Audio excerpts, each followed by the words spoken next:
ಬೆಂಗಳೂರಿನ ಜೀವನದಿ ವೃಷಭಾವತಿಯನ್ನ ಕಂದಾಯ ದಾಖಲೆಗಳಲ್ಲಿ ಹಲವೆಡೆ ನಾಲೆಯಂತ ದಾಖಲಿಸಲಾಗಿದ್ದು ಅದನ್ನು ಬದಲಿಸಿ ವೃಷಭಾವತಿಗೆ ನದಿಯ ಗೌರವ ನೀಡಬೇಕು ಅಂತ ಪರಿಷತ್ ಸದಸ್ಯ ಟಿ.ಎ. ಶರವಣ ಒತ್ತಾಯಿಸಿದ್ರು. ವಿಧಾನ ಪರಿಷತ್ನಲ್ಲಿ ಶೂನ್ಯ ವೇಳೆಯಲ್ಲಿ ವೃಷಭಾವತಿ ನದಿಯ ದುಸ್ಥಿತಿ ಬಗ್ಗೆ ಶರವಣ ಪ್ರಸ್ತಾಪ ಮಾಡಿದ್ರು. ಬೆಂಗಳೂರಿನ ಪ್ರಮುಖ ನದಿಗಳಲ್ಲಿ ಒಂದಾದ ವೃಷಭಾವತಿಯು ದಿನದಿಂದ ದಿನಕ್ಕೆ ಹೆಚ್ಚು ಮಲಿನಗೊಳ್ತಾ ಇದೆ. ಶುದ್ಧ ಜಲಧಾರಿಯಾಗಿದ್ದ ಈ ನದಿಗೆ ಬೆಂಗಳೂರಿನ ಕೊಳಚೆ ನೀರು ಸೇರಿ ಚರಂಡಿಯಾಗಿ ಮಾರ್ಪಟ್ಟಿದೆ. ತಜ್ಞರು ಹಾಗೂ ನಾಗರಿಕ ಸಂಘಟನೆಗಳು ವೃಷಭಾವತಿ ನದಿಯ ದುಸ್ಥಿತಿಯ ಕುರಿತು ಗಂಭೀರ ಎಚ್ಚರಿಕೆಯನ್ನು ನೀಡಿದ್ದಾರೆ. ಆದರೆ ನದಿಯನ್ನು ಉಳಿಸಲು ಸರ್ಕಾರದಿಂದ ಯಾವುದೇ ಪ್ರಯತ್ನ ಆಗಿಲ್ಲ.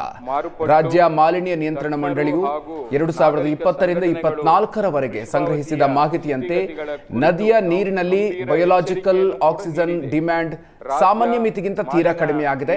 ಸುತ್ತಲಿನ ಪ್ರದೇಶದ ಕೃಷಿಯ ಮೇಲೆ ಹಾಗೂ ಈ ಮೂಲಕ ಜನರ ಆರೋಗ್ಯದ ಮೇಲೆ ಇದು ಪರಿಣಾಮ ಬೀರ್ತಾ ಇದೆ ಅಂತ ಆತಂಕವನ್ನು ವ್ಯಕ್ತಪಡಿಸಿದರು. ಬೆಂಗಳೂರು ಪ್ರಮುಖ ನದಿಗಳಲ್ಲಿ ಒಂದಾದ ವೃಷಭಾವತಿಯ ದಿನ ಹೆಚ್ಚು ಮಾಲಿನ್ಯಗೊಳ್ಳುತ್ತಿದೆ.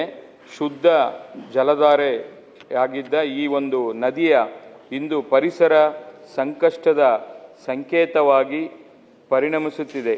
ಬಹುತೇಕ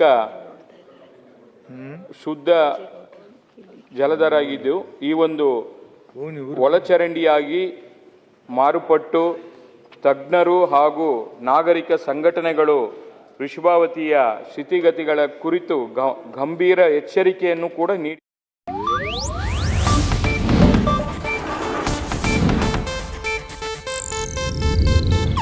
ಇದು ಏಷ್ಯಾನೆಟ್ ನ್ಯೂಸ್ ನೆಟ್ವರ್ಕ್ ಪ್ರಸ್ತುತಿ.